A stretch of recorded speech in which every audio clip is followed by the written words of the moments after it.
why don't we get started? So I want to welcome everyone to our Sisterhood book event tonight. I am Toby Rodman, the programming chair for Sisterhood, and it gives me great pleasure to introduce this evening Judy Bolton-Fasman. Many of you, of course, know Judy. She's well known to us. And she is the author of a wonderful, fascinating book called ASYLUM, a memoir of family secrets and it is from Mindel Villa Press, and it was published in 2021.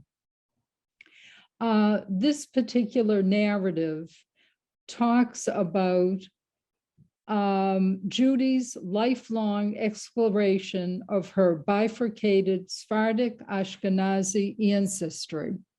And it's really very interesting, and we're really looking forward to hearing from you, Judy. Judy also has essays and reviews that have appeared in major newspapers, essay anthologies, and literary magazines. She is the recipient of numerous writing fellowships, a 4-time winner of the Rock Hour Award from the American Jewish Press Association, and a 2-time Pushcart Prize nominee. She is the arts and culture writer for the JewishBoston.com and a past president of Sisterhood. Welcome, Judy. Thank you. This is so lovely. It's really such a homecoming from me, and particularly because we've all sort of been isolated with COVID. It's just so nice to see so many familiar faces, so many friends, and I thank you so much for coming out this evening and supporting me. So what I thought I'd do is I have a brief PowerPoint that sort of helps me contextualize the book for you, and I read I read paired excerpts of the book paired with the particular photo from the book. I'm not going to read an excerpt from every book, every photo, because I think I want you all to ask questions, and I want to hopefully have a good discussion. So why don't we start with the PowerPoint and go from there. Okay, we can do the next. That's just thank you for joining me. So I always start the PowerPoint with the central character in this book, my father, K. Harold Bolton. And this is a picture of my father taken during the Second World War. He was 23 years old. It was 1942, and he is sitting below deck of his supply ship, floating somewhere in the South Pacific. So I'll just read a little bit about how I came to write in the book, from the book, how I came to sort of write about my dad and sort of my obsession with him and my obsession with finding out family secrets.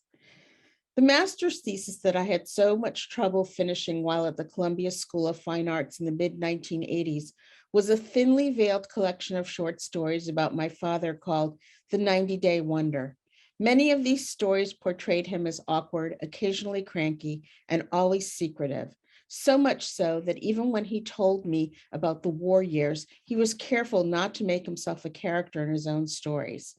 It's obvious to me now why I had so much trouble filling the gaps in my father's history. The title story dealt with the time K. Harold Bolton entered the Navy as a 90-day wonder, which I thought meant he was extraordinary, but would later find out is a pejorative term for college-educated officer candidates who were fast-tracked for the war effort. In the summer after his 1940 graduation from Yale, when he was 21, my father trained at the Officer Candidate School in the Brooklyn Navy Yard for just 3 months, a highly accelerated program that concluded with men who had socks older than my father having to salute him as an officer, albeit a junior one. Now, I will not do any spoilers tonight because probably not everyone has read the book. If you really want to know what the secret is, it's not hard to find it online. Lilith just released a short essay that I wrote, and the secret is front and center. But for our purposes here tonight, I don't want to make assumptions. So I'm going to leave the secret where it is for the moment. Can we have the next picture, Caitlin? Thank you. This is a picture of my mom when she was 19 years old. If you've read the book, you know she's a strong figure in the narrative.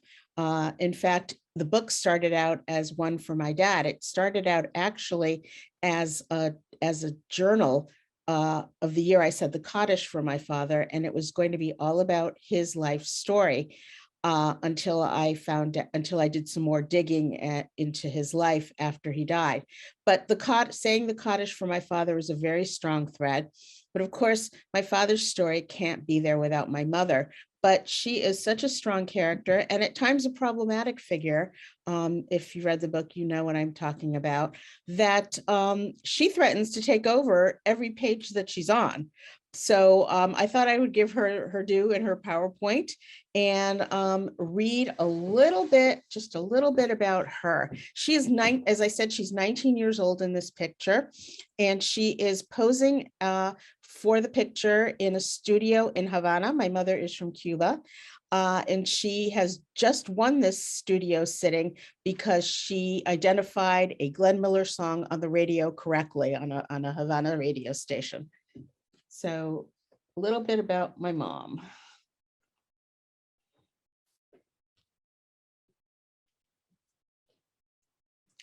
My mother was scared of growing old. Bound up in that lifelong sorrow was the loss of her youthful self, the girl who had nearly been the belle of the ball. She inflated the honor of being runner-up in the Queen Esther pageant of 1954 into a victory all its own. Look at those girls, she said anytime she saw a beauty pageant on television. I was prettier than any of them. She had a point. The proof is in a black and white photograph taken of her at 19, almost the same age as Anna that summer. And if you've read the book, you know that Anna is a character who mysteriously comes into our lives. The photo shoot had been a prize for identifying the Glenn Miller song Chattanooga Choo Choo on the radio. The photographer turned Matilde's head slightly to the right to look as if she were gazing into the future. Her wavy black hair is loose and cascades down her back. Her lips are dark, her eyebrows arched like a movie star's. At 19, my mother was nobody's runner-up. She was magnificent. So that's a bit about my mom. I guess we can go to the next picture.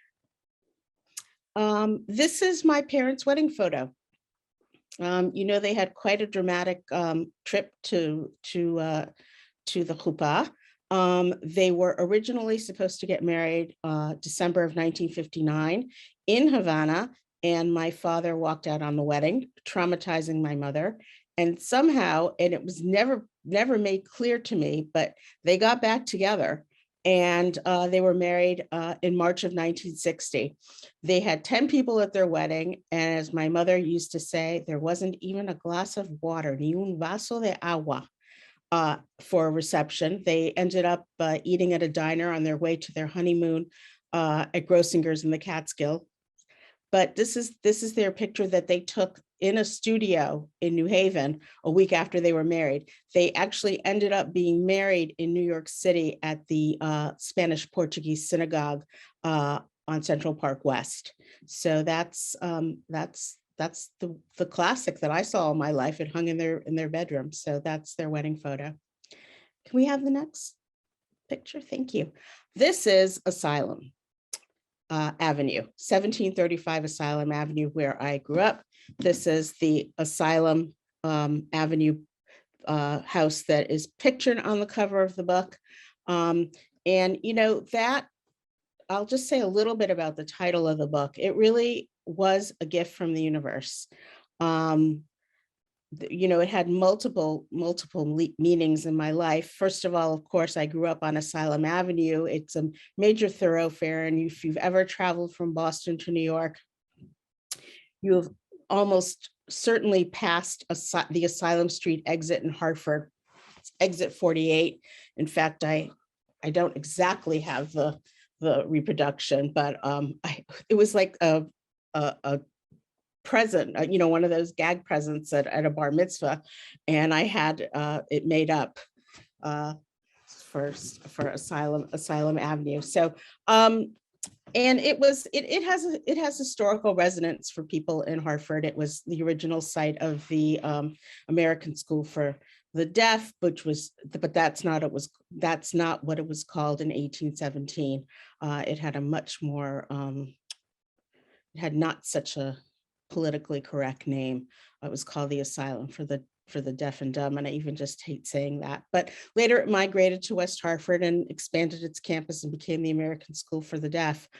And then, of course, Asylum takes on resonance when it has to do with my mother's family. My mother immigrated to Cuba. She was not a refugee, but her family, the rest of her family, came over in the early 1960s and did seek refuge here and, sought asylum, literally sought asylum here.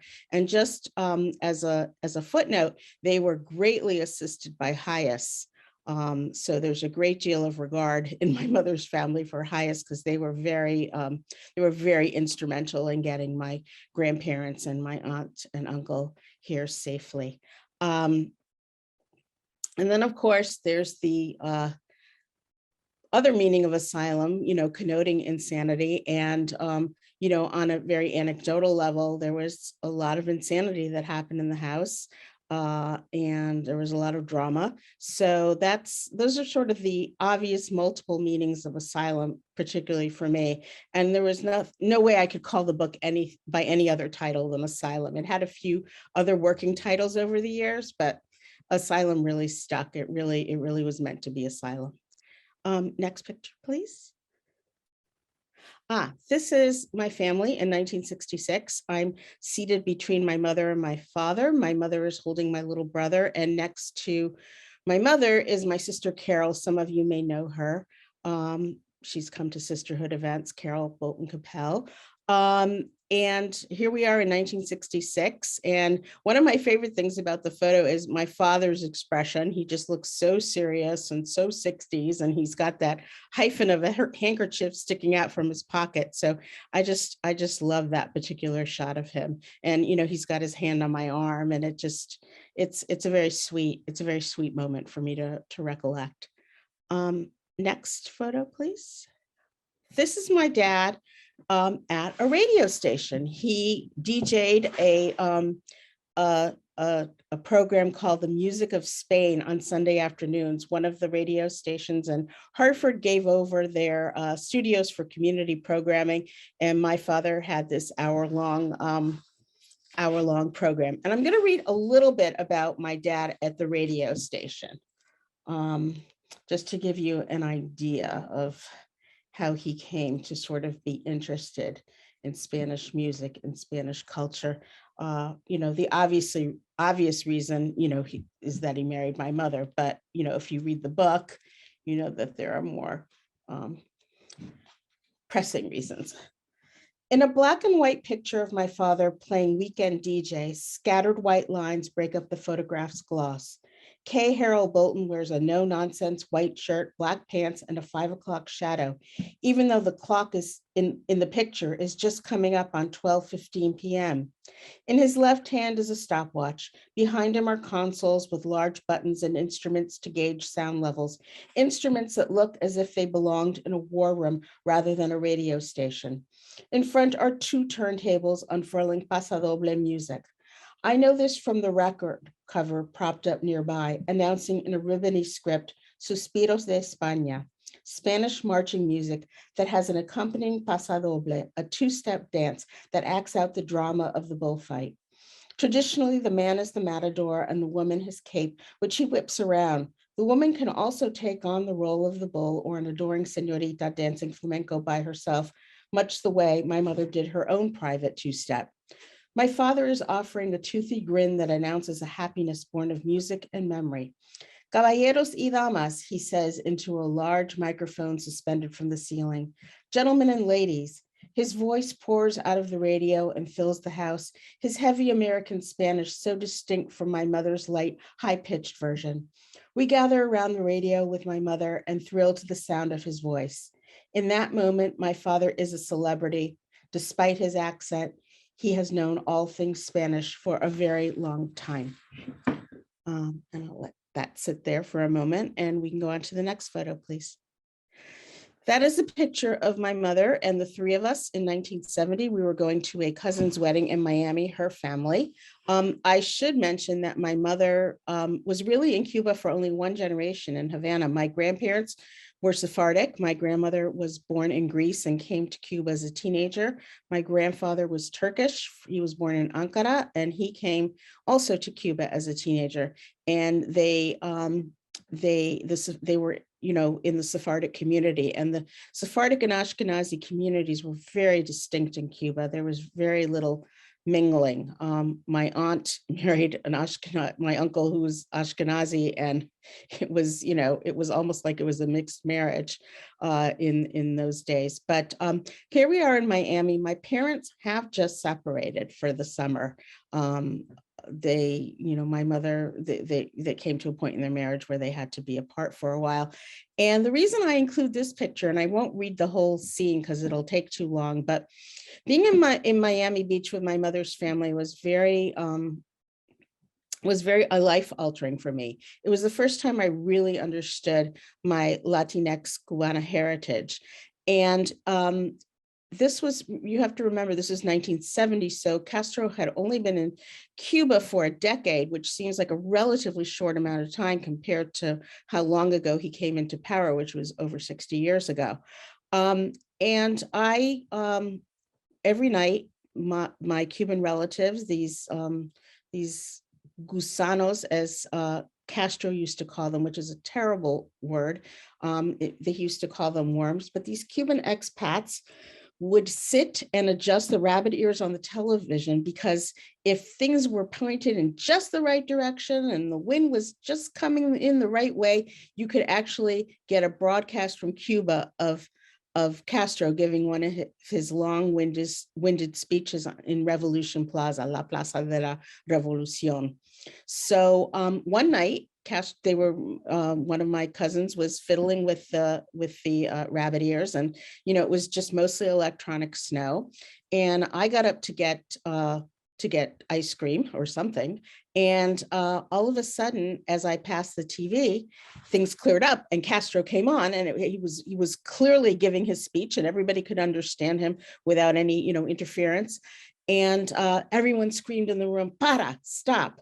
So I stood there and literally I held the picture for them. And, you know, I kind of made the broadcast happen. So I stood there and my mother was saying, "Oh my God, por Dios, she can't stand there all night. Castro speaks, you know, it takes forever to speak." He was very famous for giving like 3-4 hour speeches at a time. But stood I did. I made 10 cents an hour. And that was my job for the rest of the summer. Whether it always worked or not is a different thing, but I made 10 cents an hour standing there being the human antenna, so my relatives could look at Castro and scream curses at him and, you know, just sort of get their frustrations out. So that's the Miami story. Next, please. That is my grandpa, and I always include him. He's my father's father, William Bolton. I include him because he's sort of an American Jewish success story, very, very assimilated, born in Russia, graduated from Yale in 1913, and he paid his tuition because he had he was a fine violinist. He had a musician's union card, and he, I like to say, fiddled his way through Yale. He played fraternities and debutante balls, places where he'd never really be admitted as a Jew, but as a musician, he had access to those spaces. So I always sort of include the picture in honor of him and in honor of his love of music and my father's love of music. My father was also a violinist. My grandfather actually had his own orchestra in New Haven, Connecticut. And I had a piece when the book was just coming out in late August about what the violin meant to me. And I wasn't a great violinist, but it certainly had a place in my heart. So that's Grandpa. Next picture.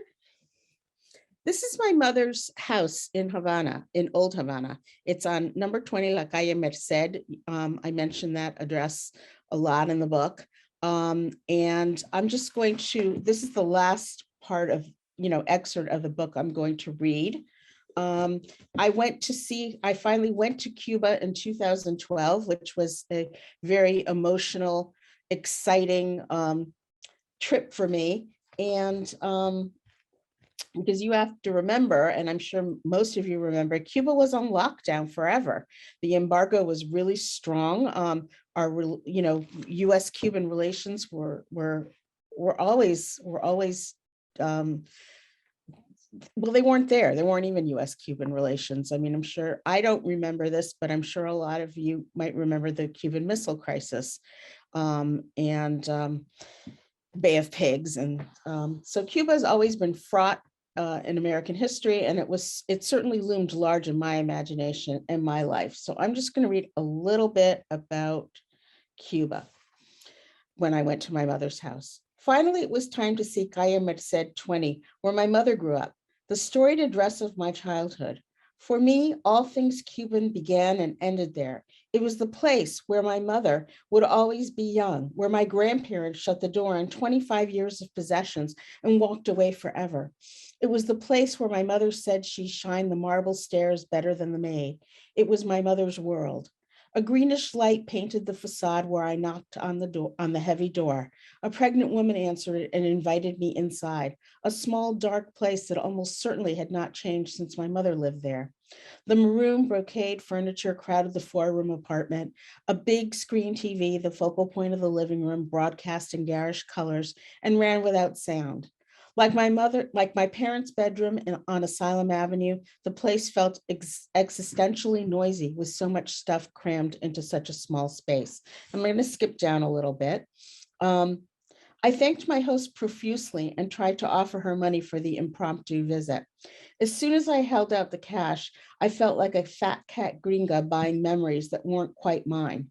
The only relatives I had left in Cuba were now in graves at the Jewish cemetery in Guanabacoa. She refused the money and sent me on my way with good wishes and blessings. I couldn't leave yet.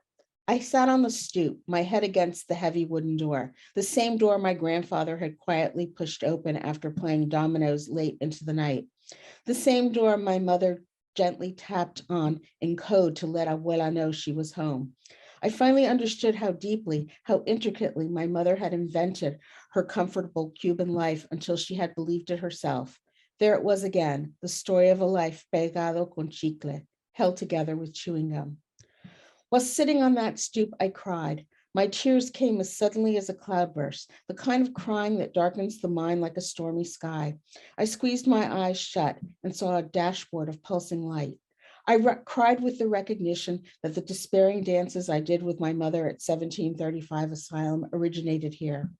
As a child, I thought my mother missed her grand home in Havana, but the apartment at Calle Merced 20 struck me as one of the saddest places in the Cuban capital. And we'll just briefly look at two more pictures from Cuba. Can I see the next picture? Great. This is the courtyard. In Cuba, all of the apartments have this kind of courtyard. And I'm not sure I believe this story, but my mother said that every Friday for Shabbat, the kosher butcher would go around to the Jewish homes with live chickens, and he would ritually slaughter the chickens in the courtyard. Not sure I'm buying it, but I had to take a picture of the courtyard because that story when I was a little girl made such an impression on me. And our final picture. It's just a street scene in Cuba, and in the far background is the Havana, the capital of the country. And it was just, an amazing experience to be there. I look forward to going back as soon as I can get there after COVID, because there's so much more I want to explore and there's so much more I want to feel. So that concludes me talking. I look forward to some of your questions and happy to answer any and all of them. Well, Judy, that was wonderful. Just wonderful. Thank you. I actually have a question. I understand that you burned the letter from your father that was sent to you when he asked you to do that. And I was curious why you did that. And do you have regrets now for doing that? I get that question quite a bit. The letter that Toby is talking about kicks off the book. It's the prologue of the book. My father and I had been corresponding. Well, let me back up a little bit. My father and I got much closer when I was an older teenager and in my 20s. And because when I was little, he was so much older and he was so stern and so disciplined and, so Navy. So, I didn't understand him and he didn't understand me, a little kid. So he was 42 when he had me, which by today's standards is not old at all. But my mother was, 25. So there was quite an age difference between them. So he and I had started corresponding because he didn't want my mother to know that we were in touch. They had that kind of fraught relationship. They were together. They got back together after Miami, and they were, and they stayed together. But he was also getting sick at that time, and I was only in my early 20s, so I was really afraid of what was in that letter. So what happened was he had been writing to me, and one day I went to my mailbox, and there was a thick letter from him, and I looked at it, and I thought, I better take this upstairs. I lived at the 92nd Street Y at the time, and I thought I better open this in my room. This looks serious. So I got to my room, and, in those days, we all had answering machines with a blinking red light, and blinking light meant that you had a message. And I played the message, and it was my father. And he sounded almost distraught. And he said, I sent you a letter, and you should be getting it today or tomorrow. And I don't want you to read it. I want you to burn it. And I didn't quite know what to do about that. I had the letter in my hand, and I stared at it. I held it up to the light, to the fluorescent light that I had in my room to see if I could see what it said. And I pondered it for quite. I remember maybe it wasn't as long as I think it was in my memory, but it certainly felt like a long time. And ultimately, I decided to burn it because I was dutiful. I was a dutiful kid, but more so, I was afraid to find out what was in it. I was afraid my father was going to, he was getting sicker at that time with Parkinson's, and I was afraid that it might be, some kind of suicide note. I just didn't know because I knew he was so unhappy. So I burned it. I thought that I would honor his wishes. And actually, I don't regret burning it because I think it started me on this journey, even all those years ago. So I think it's a very important part of my story. And I think it's very reflective of the relationship I had with my father. It's very interesting. I would like others to put their questions in the chat. If you have some questions for Judy, I'm sure she'd be delighted to answer them. And while you're doing that, here's one right here. Joanne, you have a question. Would you like to ask it yourself? Sure. So am I unmuted? No, we hear you. So you came up with this term, Judy, called emotional terrorist. I was like, wow, I wrote that down. I love that. That's incredible. But my question for you is, growing up and living with that, to tell your story is pretty gutsy.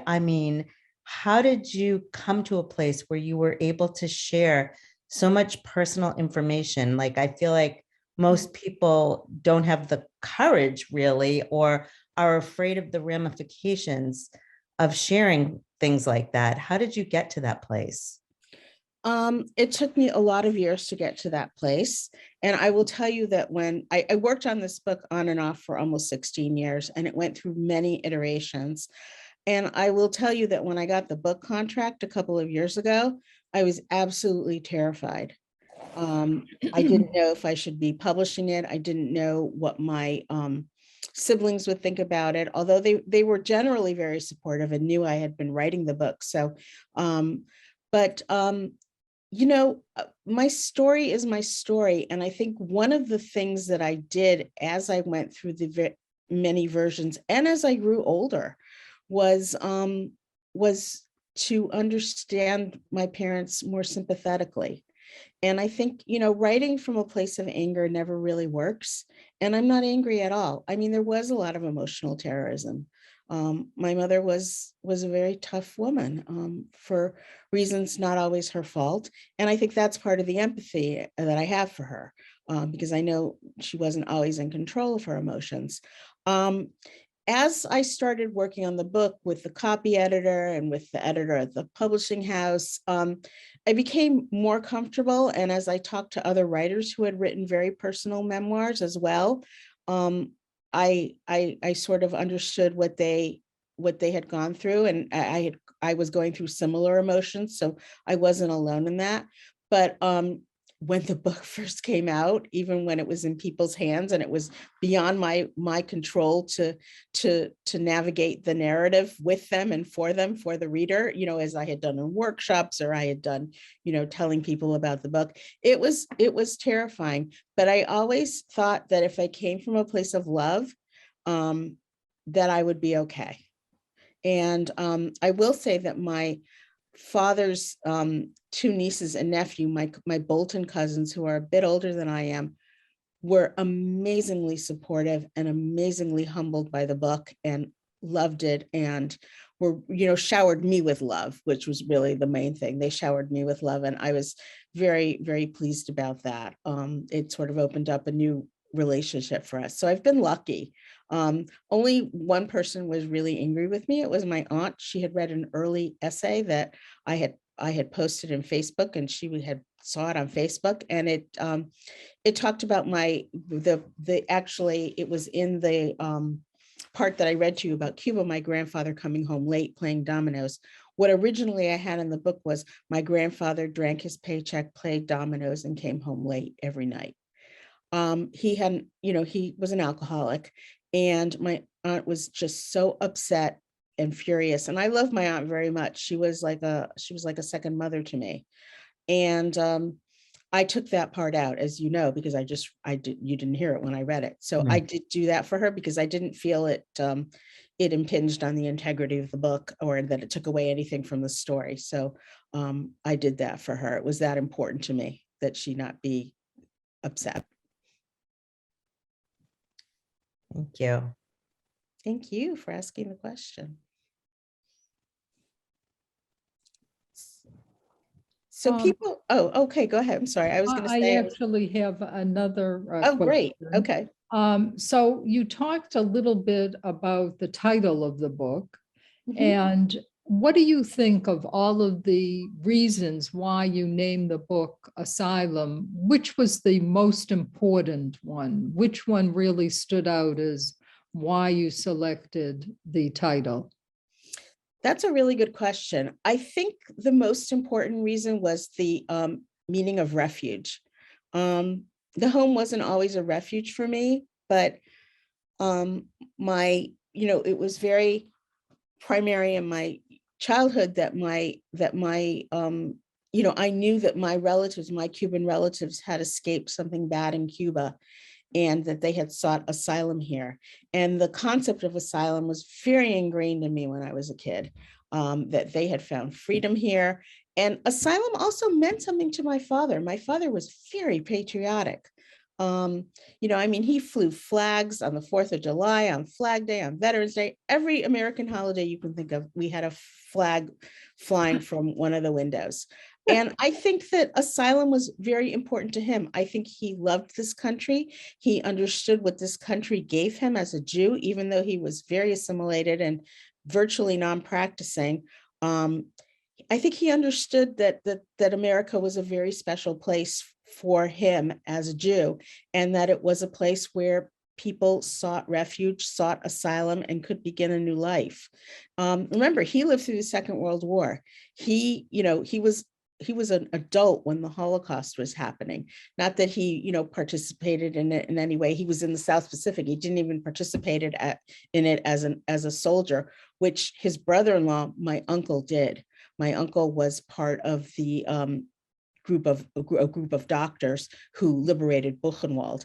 And he didn't talk about it until he almost died. He was, years from his death. He was a very old man, and he sat and told my husband and me about it one day. And I related it to my cousins, and they said, my God, he didn't even talk about it with us. He was so, he was traumatized. What he saw, even as a doctor, he couldn't take it in. And so I think those stories kind of affected my father too. And I think he really understood the meaning of asylum and having this country granted. Now, that's a very rosy version of history. And my father had a very rosy view of our country. He was a pretty black and white guy, and he was a pretty old-fashioned guy. There are a lot of nuances here that I'm kind of skimming over that are not, that could probably be or for another discussion, I guess, is what I'm trying to say. But what I was going to say was I was going to talk a little bit about the Sephardic and Ashkenazi communities in Cuba that were very separate schools, separate synagogues, separate social circles. I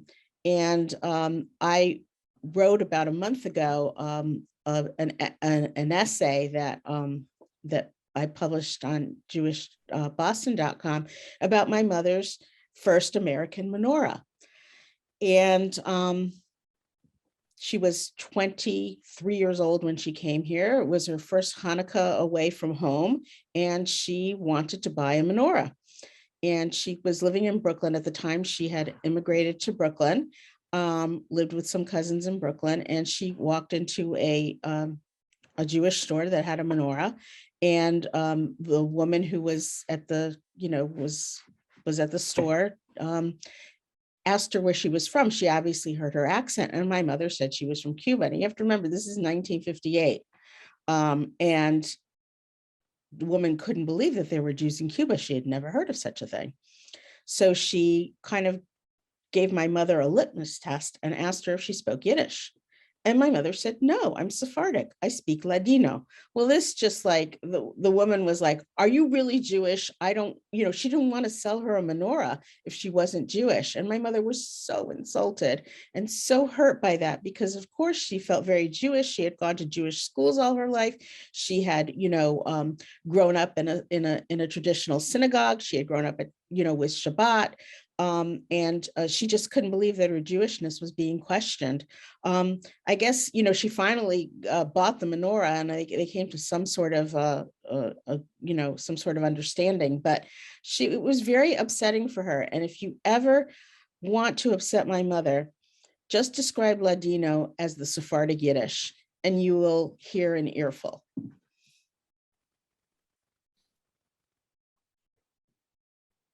Oh, Louise. Is it okay if I call on people? I just saw her hand, so. I just lifted my hand. So as your family members have read, I'm sure they've read the book a while ago, but has it sparked any memories for them that they didn't know that they had? Are you getting little extra bits and pieces from other people? Well, I talked to a lot of family members as I was writing the book, particularly my mother's family members, because as I said, everything was always on lockdown in Cuba. And I wanted to understand my father through their eyes, because he was a very stern figure. And I think he intimidated some of them. And he was very, you need to speak English, you need to learn English, you need to assimilate, you need to be an American, which was not always the kindest thing. And I'm very forthright about that in the book. That was his thing. But, my sister remembered things about Florida differently than I did. I don't know if it sparked any new memories, but it sparked different versions of memories. And she has a different memory of our time in Florida than I do, particularly my parents' reunion. I remember it quite differently. She remembers it being in a sunny lobby in the hotel that my grandparents had moved us to, my grandparents Bolton, and that my mother, hanging on to my father's neck and crying and so happy to see him. And I remember it being a rainy day. I even remembered rain splattered on his valise. And I remember I was in the children's room of the hotel painting what they then called an Indian head, an Indian chief head, a Native American, typical headdress for the time. And I was really angry with him. And my sister remembers it totally different. The day was sunny, everybody was happy, and nobody was painting, according to her. So, it's a discrepancy. And, a memoir is by nature, it's not an autobiography. It's very, it's very impressionistic in some ways. That doesn't mean it's not truthful. It's just truthful in a different way. And it's not a biography or an autobiography. It is not the definitive edition of something. It is my memories infused with my feelings and my perspective.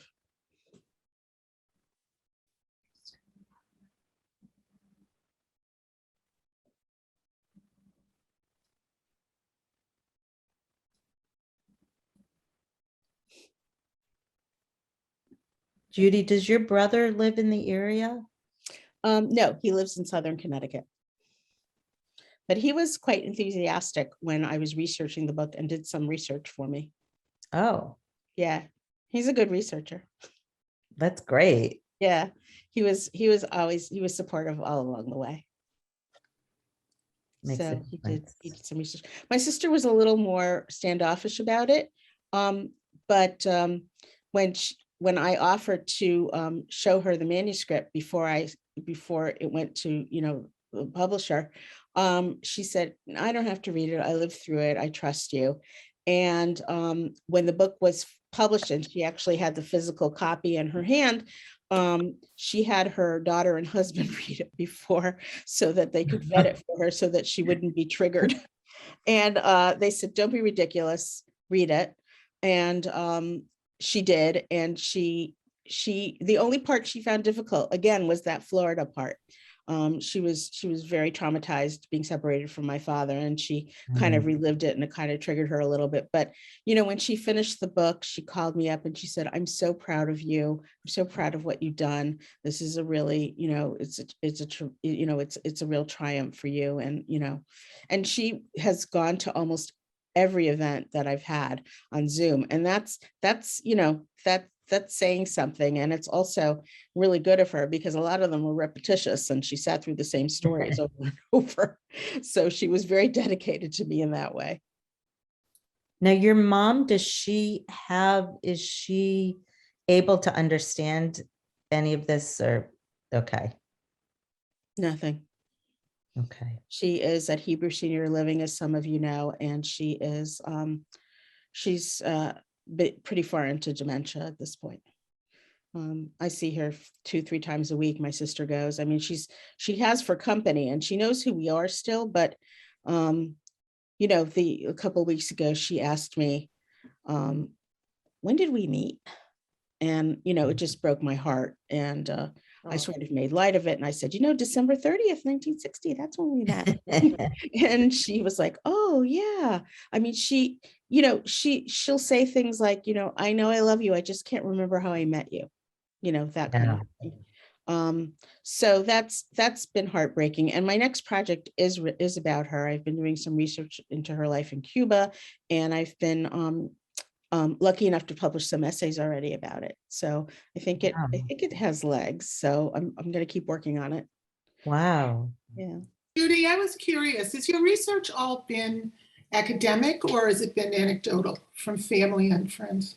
I would say it was, because it's a memoir, it's been not all anecdotal, because I had to look up things about the history of the Kaddish. I had to look up things about Cuban history. So there was some academic stuff there, but a lot of it was just, being, as I say in the book, being Judy Bolton, girl detective.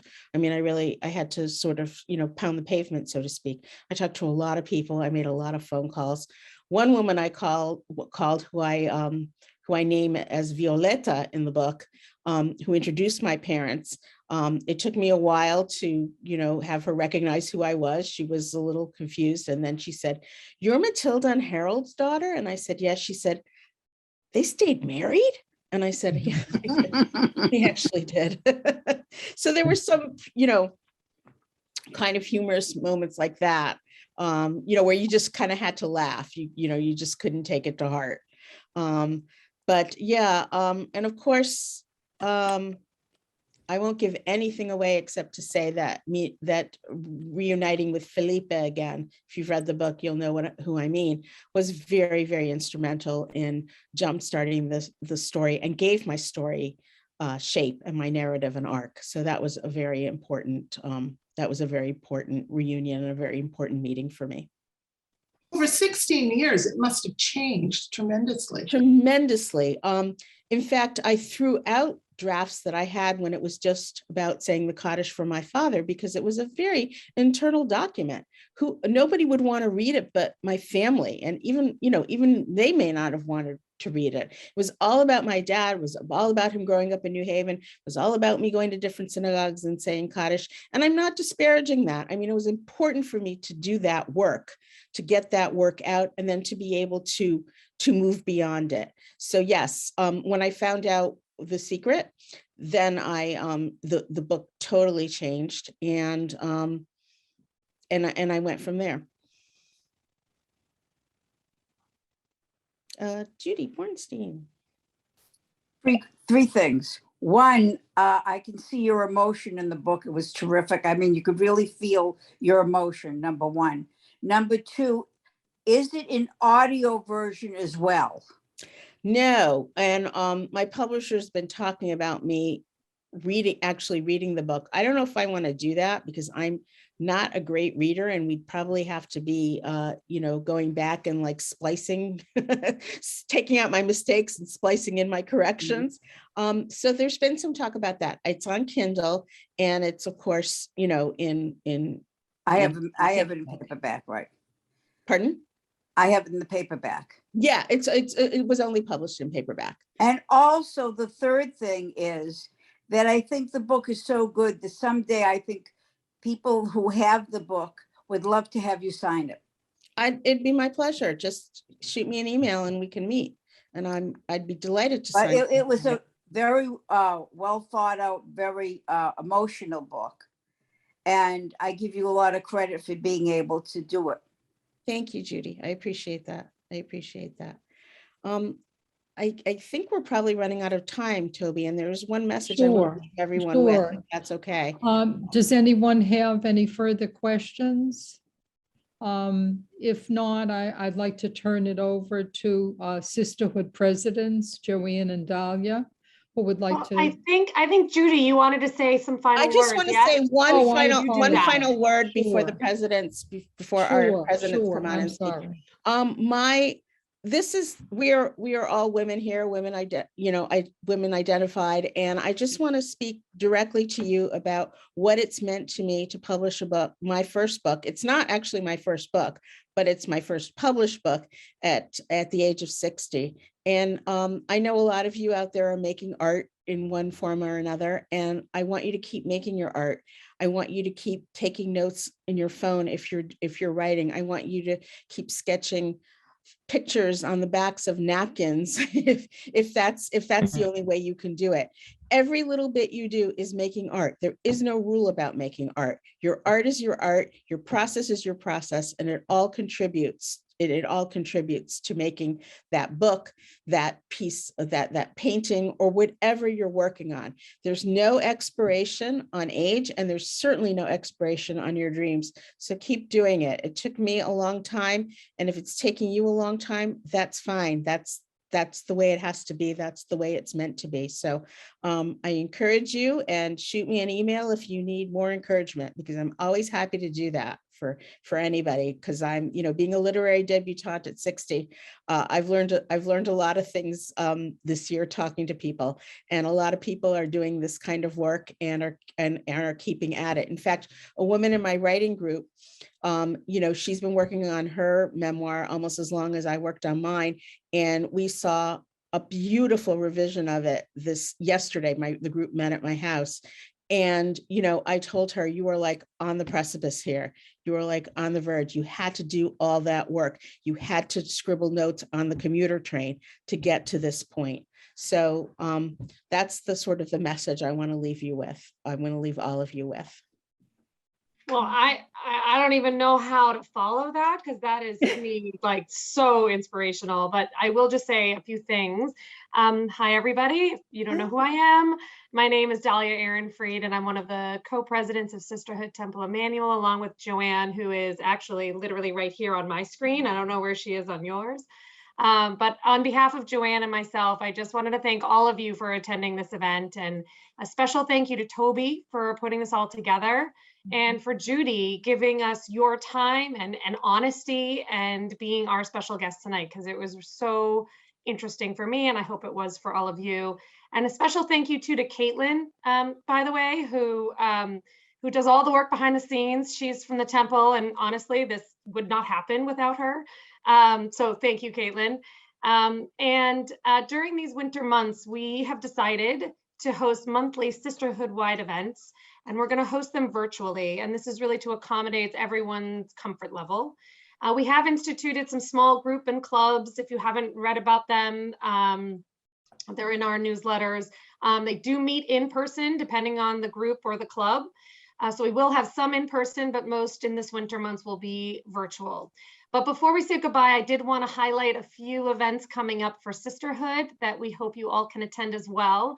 These are the Sisterhood-wide monthly events. So on January 12th, we have our own private curated virtual tour of the Museum of Fine Arts, led by our very own, who I think I saw earlier on my screen, but Sisterhood Temple Emmanuel member and past Sisterhood president, Ellen Zero Nissenbaum, who's also a docent at the MFA. Ellen, are you a docent? Yes?